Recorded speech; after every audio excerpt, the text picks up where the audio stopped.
Good day, everyone. So, nucleic acid will be our first topic for your semifinals. So, what are your nucleic acids? So, take note that for your nucleic acid, they are considered to be your biological molecules that possess heterocyclic nitrogen bases.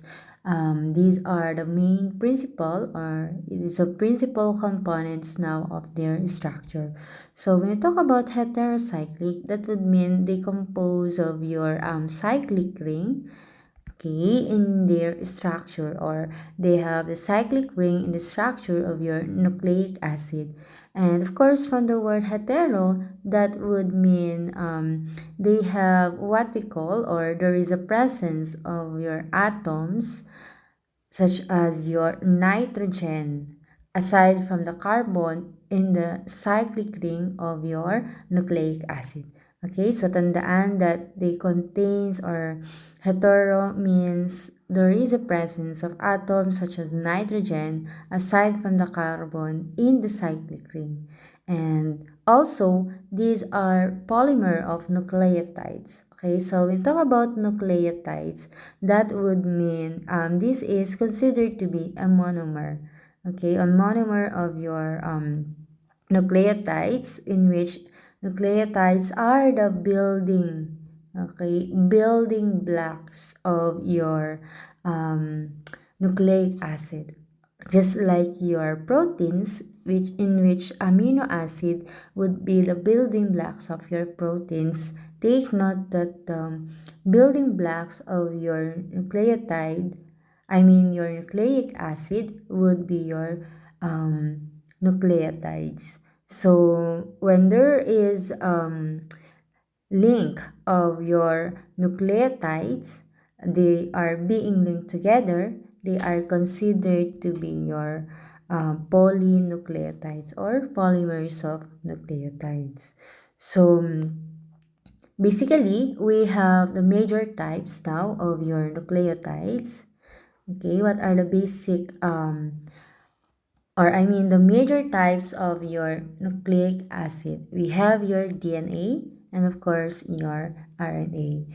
So mainly the function of your nucleic acid is storage and at the same time passage. So that would mean there is a storage of information and at the same time the passage or transfer of info in terms of the synthesis of your protein. So tandaan that your nucleic acid, its main function is for storage and at the same time passage or the transfer of information during the synthesis of your proteins. Okay, so again, nucleotides are the monomers that compose now of DNA and RNA, in which take note that for your nucleotide, it has three parts. So what are the three parts of your nucleotides? We have your phosphate group. Aside from your phosphate group, we also have your sugar portion. And of course, the nitrogenous base. Okay, so tandaan, there are three parts in which we have in here the terminal portion, or at the left portion would be your phosphate group. And alongside with that, yung sa gitna natin, we have your sugar portion, in which take note that for the sugar portion of your nucleic acid, or I mean your nucleotide, they have what we call monosaccharides lang po, in which this is your 5 carbon ring, or 5 carbon sugar, or 5C sugar siya. So usually, of course, as you can see, we have there your pentose sugar. And take note that your pentose is considered to be a monosaccharide, which is the simplest. Okay, tandaan that your monosaccharide is the simplest sugar. And of course, the nitrogenous base, in which it contains the nitrogen in its structure. So, tandaan that this is the other portion, or the third portion, or the third part of your nucleotide, which is the nitrogenous base. So if once that this portion or this nucleotide, pag nawala yung kanyang phosphate, that would mean this portion is your nucleoside. So, tandaan, kapag walang phosphate, therefore, your nitrogenous base plus your sugar is nucleoside po. S po yan. If ever na wala po yung kanyang phosphate portion. Wait lang. Okay. So, to continue, we also have here for the nucleotide, we will discuss the three portion of your nucleotide. So, the first one would be your nitrogenous bases or the nitrogen or N-base portion ng ating nucleotide.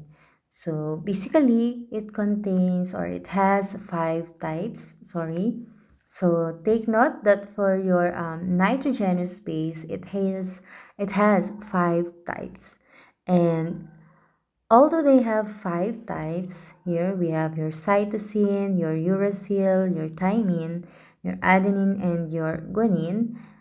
They are classified into 2. So, tandaan that your nitrogenous bases is classified into 2, in which we have here is your pyrimidine and your purine.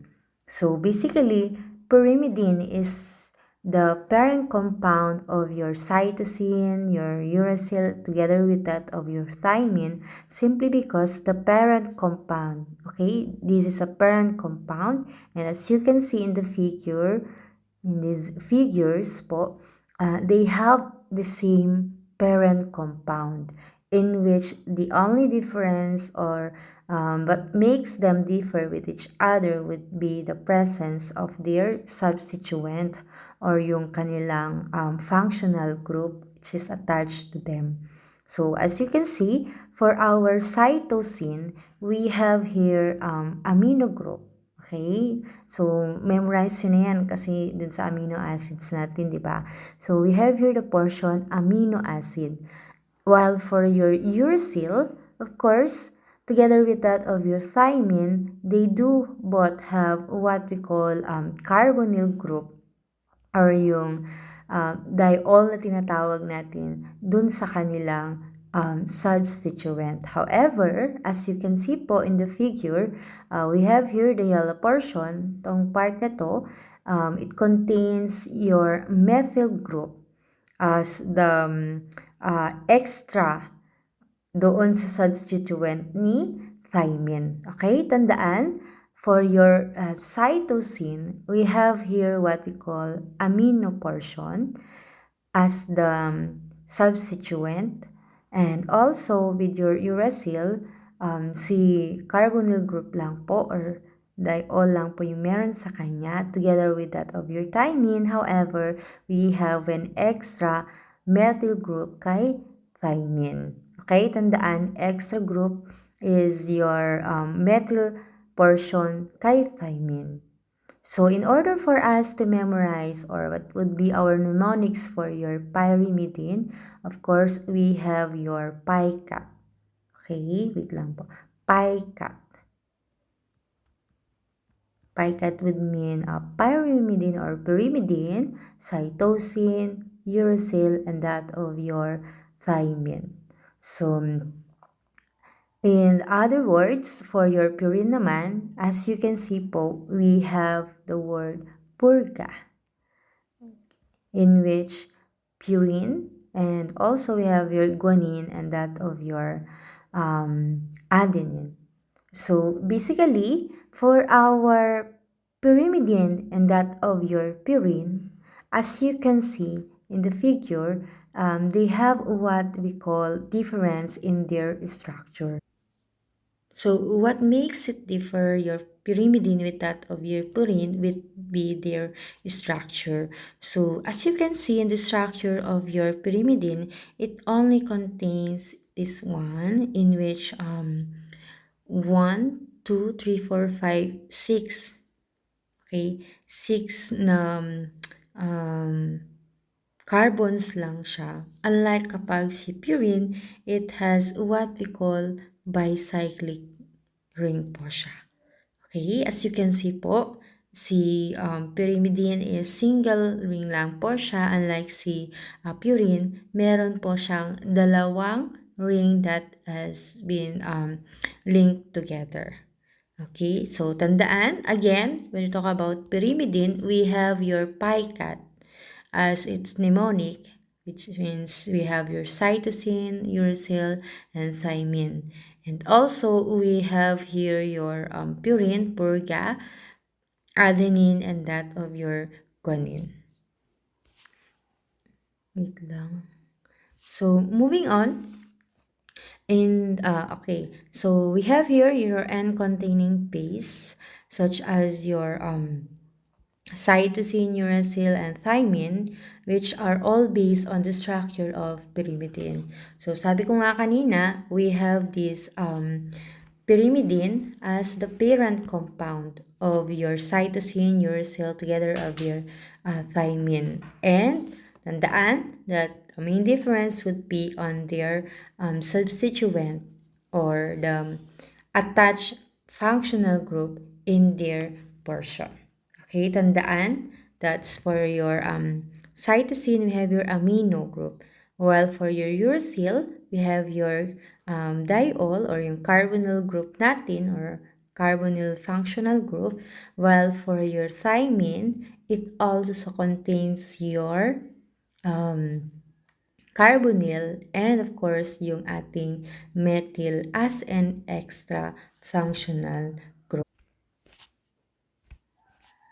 And also for your purine, as you can see in the figure, nabanggit na din natin kanina to, it contains the bicyclic parent compound of your purine in which adenine would contain now your amino group and or your amino functional group, while for your guanine, it contains your aside from your amino group, it also has what we call your carbonyl group in its structure. And as you can see, na-dislocate lang po yung ating amino group. Okay? Yung sa amino group ni adenine is na-dislocate din po siya sa guanine in which kaya meron tayong dagdag na kaya may dislocation is that dahil dun sa additional na carbonyl group natin kay guanine. On the DNA and RNA naman po, these are the two major types of your nucleic acid, diba? And basically, for our DNA, as you can see po, we have the nitrogenous bases such as your adenine, guanine, cytosine, and that of your thymine. However, when it comes now to your RNA, we have your uracil. So, mainly the difference of your DNA together with that of your RNA for their nitrogenous base would mean, take note of this, for thymine, this is only found in your DNA, while for your uracil, this is only found in your RNA. Also, when it comes to the sugar portion, in which we will be discussing on the latter part of this PowerPoint, in which from the word deoxy, there is a removal of your oxygen. So in the sugar portion of your deoxy or your DNA, deoxyribonucleic acid, there is no OH, the carbon 2. So isulat ko lang, there is no OH, rather OH at carbon 2 for your deoxyribonucleic acid. So, sabi ko nga, when it comes to your RNA, okay, we have your uracil, diba? Okay, we have your uracil in its nitrogenous base. And for your deoxy, we also have your thymine in the structure of your deoxyribose or your DNA. And as you can see, ito yung sinasabi ko sa inyo, in which your deoxyribonucleic acid, there is no oxygen. Okay? There is no oxygen in the carbon 2. Okay? Ito yung carbon 2 natin, in which dito sa ating deoxyribonucleic acid, there is no longer presence of your oxygen in its carbon 2. So in RNA, the monosaccharide would be aldopentose D-ribose. So as you can see po, this is from the word pento or pent. There are 5 carbons in the structure. Okay, there are 5 carbons in the structure of your um, ribose. So basically, this is your aldopentose. And take note also in that in your DNA, the monosaccharide is the aldopentose of D2-deoxyribose. So as you can see po, yung D po dyan, that would mean dextro po siya. Okay? When we say dextro, ibig sabihin is sa left portion yung ating sugar. And as you can see po, nawala na po yung oxygen sa ating deoxyribose or yung DNA natin. So this is the reason why deoxy, removal of your oxygen. Kaya ang pangalan ng ating DNA is deoxyribose or deoxyribonucleic acid. Also, nabanggit ko kanina that when we try to or when we remove the phosphate portion, itong phosphate portion na sa ating nucleotide, that would mean we have your nucleoside. So, nucleoside would be the joining of your monosaccharide plus your base or nitrogenous base. So, tandaan that for your nucleoside, we have your monosaccharide plus your nitrogenous base. So, wala pong phosphate sa ating nucleoside. Okay, so moving on, we have this how nucleoside is being formed. So, usually, when we talk about nucleoside, in which these are being formed by joining the primary, okay? So, primary po yung tawag natin dyan. We have your primary carbon of the monosaccharide. Okay, ulitin natin. Your monosaccharide and your nitrogenous base, these are your monosaccharide. And they are being formed with the joining of your primary carbon plus the nitrogen atom. Okay, ulit, primary carbon plus the nitrogen atom. And take note that for your nucleoside, the type would be depending on the nature of the joinings or the linkage of your carbon together with that of your nitrogen. So take note that for your purine, okay, wait lang. Okay, so for your pyrimidine or pyrimidine, pag once na si pyrimidine po ang nucleoside natin, ang attachment would be from your primary carbon plus yung ating N1 po. While kapag si purine, tandaan si purine po is bicyclic po siya. Ibig sabihin, mas malaki yung structure niya. So therefore, C1 or your primary carbon plus your N9 po. Okay, as you can see po is that pag si carbon 1 or primary carbon rather plus your N1, that would mean si pyrimidine po siya. And what are the ano nga ba yung sa pyrimidines natin, ano yung mga okay, ano yung mga nitrogenous base natin sa pyrimidines? We have your picat or yung cat natin. So you have your cytosine, uracil, and that of your thymine. And kapag si purine naman po, we have your purica, guanine, and your adenine.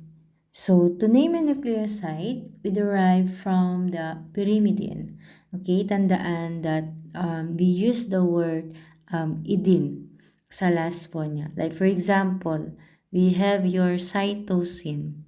So for your cytosine, we will be having your cytidine. Kapag si uracil naman, of course, uracil, we have your uridine. So, pinalitan lang natin yung last portion nila, that of your idine.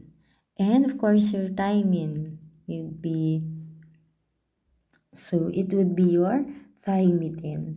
And of course, to name also your nucleoside, this would be derived from the purine, in which we'll be utilizing the suffix "-ocene" in its last part. So basically, for our purine, we have your guanine and of course your adenine. So your guanine would mean guanus, while for your adenine, narinig nyo na to, we have your adenosine. And kapag deoxyribonucleosides naman siya, we will utilize yung word na deoxy doon sa prefix niya. Like for example, like for example, yung cytidine natin, pag once na walang oxygen or deoxidize yung ating ribose, ang magiging pangalan ng cytosine natin is deoxycytidine. So this is only for deoxy. We'll be utilizing this for your portion na wala pong oxygen sa kanyang sugar portion. So moving on, okay, so we have here an example for your cytosine and naming now your this monosaccharide or your nucleoside rather, in naming this nucleoside. Okay, so as you can see in the figure, wait lang po. Okay, so as you can see in the figure, we have here your ribose. And ribose would be your sugar portion. And when your cytosine, okay, so tandaan po yung structure ng cytosine natin, in which si cytosine po, it only has your amino group, I mean your substituent in its structure. And of course, cytosine is considered to be your pyrimidine since one cyclic ring lang po siya. So usually, nabanggit natin kanina that your pag pyrimidine po is that primary nitrogen or your N1 will join with that of the portion which is your primary carbon po. So kapag pyrimidine po yung usapan is primary carbon plus your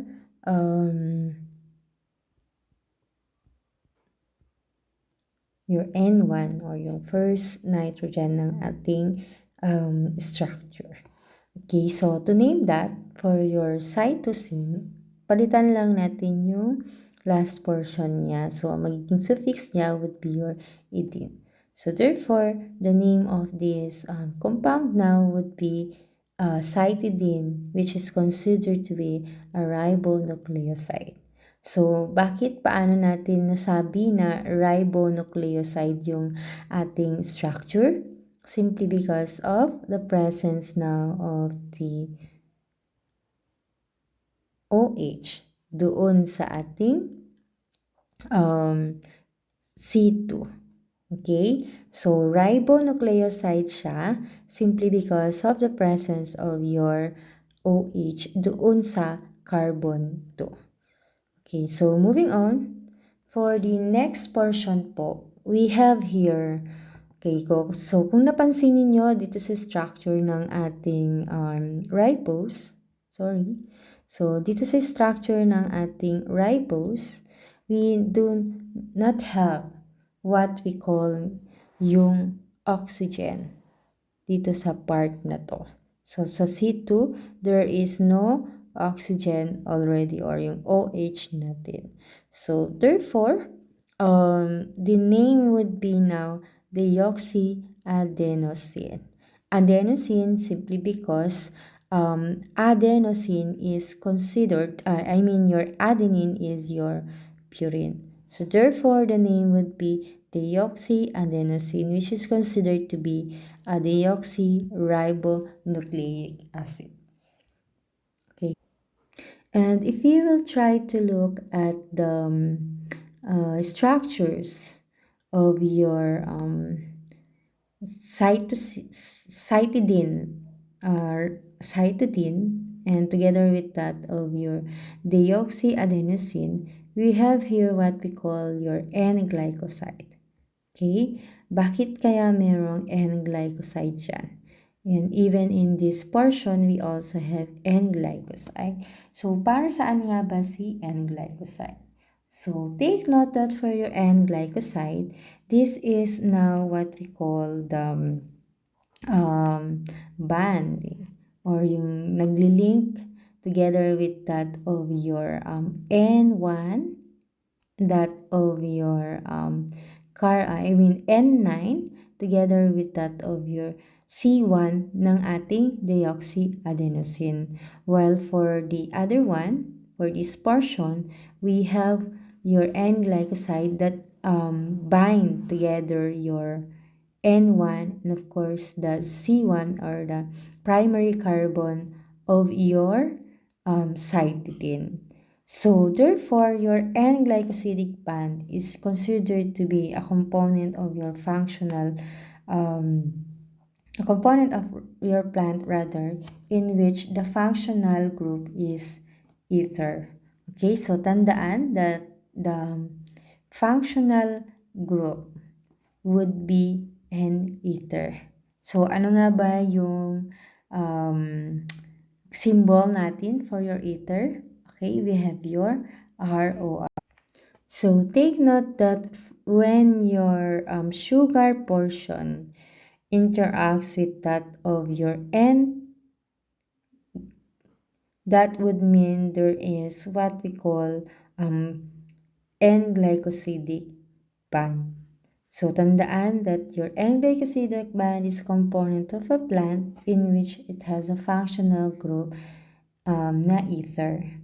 Okay? So, mayroon siyang functional group na ether. So, bakit siya naging ether? Okay, kasi dito sa ating structure, so we have your first or primary carbon as in R. Also, we have your N here and of course your R din. So, ma'am, hindi naman po ROR yan. We have R and R. So, dun sa R and R, simply because the oxygen portion is being replaced with your nitrogen. However, this is considered to be an ether. So, also, this glycosidic band would mean your beta N-glycosidic band. But to be specific, yun po yung nagbabind with that of your sugar portion and of course yung ating nitrogenous base. So, bakit po siya naging beta? So, take note that your structure or your glycosidic band is considered to be nasa taas po. Okay? Yung ating nitrogenous band. So, therefore, we can say that your structure or your band would consider to be as beta. So, once na nasa baba siya, that would mean alpha po yung ating glycosidic band. So, para mas madali nating matandaan, isipin nyo lagi yung pagsusulat natin ng beta would be pataas. So, therefore, up po siya, nasa taas yung kanyang nitrogenous band, while kapag kasi ang alpha, that would mean pababa, therefore, ang nitrogenous band niya is nasa ibaba po. So, your beta and glycosidic band, kaya siya tinawag na beta simply because on how your sugar portion and your nitrogenous base is attached with each other. So, yung attachment ng ating nitrogenous band kapag beta is nasa primary carbon and nasa taas po yung ating nitrogenous base. Okay, so recap natin. Monosaccharide for our nucleosides, we have your monosaccharide plus your base or nitrogenous base po. So, kapag ang ating nitrogenous base would be purine, therefore, the linkage would be your primary carbon plus your N9 po kapag purine. However, kapag pyrimidine po, we have your primary carbon plus your N1. So, tandaan na mas madami si purine kasi nga bicyclic siya. Kaya, ang kanyang nitrogenous, kung saan mag-a-attach yung ating monosaccharide would be sa N. Okay, so moving on, we already have now the joining of your nucleoside. So, ano nga ba ulit yung nucleoside natin? For your nucleoside, we have your monosaccharide plus your nitrogenous base. So, therefore, once now that we already have the joining of your nucleoside plus your phosphate, we have now what we call nucleotides. So, nucleotides are formed by adding a phosphate group to the fifth carbon of your nucleoside. So, as you can see, 1, 2, 3, wait lang, namali na ako. 3, 4, okay, pang fifth pala po itong si ating methyl group. So, usually, ito po yung ating phosphate. So, yan po yung structure natin. Siya po yung laging nai-attach. So, as you can see po in this figure, we have here your cytosine. So, kailangan talaga alamin nyo yung structure ng ating mga nitrogenous base. So, cytosine is considered to be your pyrimidine. And, of course, single structure siya. Pyrimidine, your picat, laging tandaan, it has your amino acid in its structure. And we call this one, or we name this one as your cytidine, kasi nga, idin kapag yung ating pyrimidine monophosphate, which is considered to be isa lang naman po yung naka-attach na phosphate group sa kanyang structure. So, kaya siya tinawag na cytidine 5 monophosphate, which is considered to be a nucleotide. And moving on, we also have here another phosphate group in which we have here your cytidine 5 monophosphate, which is abbreviated as your CMP. And of course, in this one po, as you can see in the figure, we already have no oxygen in this portion. So therefore, deoxy siya. And as you can see, we already have what we call bicyclic ring. So therefore, this is your adenosine. And take note that for your adenosine, we have the additional phosphate here. So therefore, the name of this structure would be deoxyadenosine. And basically, we have can also name or abbreviate it as deoxy or DAMP rather. or damp, in which we have your deoxyadenosine 5 monophosphate, which is considered to be deoxyribonucleotide. Kasi nga, wala ng oxygen sa kanyang carbon 2. So, moving on, we have an example of this diphosphate. So, bakit siya natawag na diphosphate? Simply because of the additional phosphate in each portion. So, ayan po, adenosine 5 diphosphate. And of course, as we go on, kapag once na nagdagdag ulit tayo ng isang phosphate, therefore, the naming would be triphosphate po siya. So, in this portion, we have already a triphosphate in which, with the name of your adenosine triphosphate. So, basically, you already know your ATP, which is the energy currency, which is adenosine triphosphate. Okay, so tandaan that in your naming of your nucleotides, in terms of the monophosphate, we just have to know how many phosphate is being attached. So kapag isa, mono, kapag dalawa, di, and of course kapag tatlo, we have your triphosphate. And of course, we have what we call polynucleotides. So no matter how many nucleotides are being linked together, they are considered to be your polynucleotides. So, gaano man po yan kahaba, it is always considered as your nucleotide.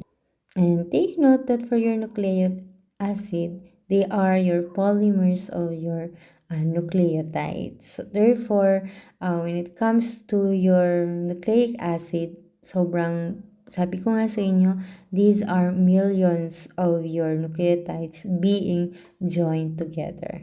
Okay, so that ends our introduction for your nucleic acid.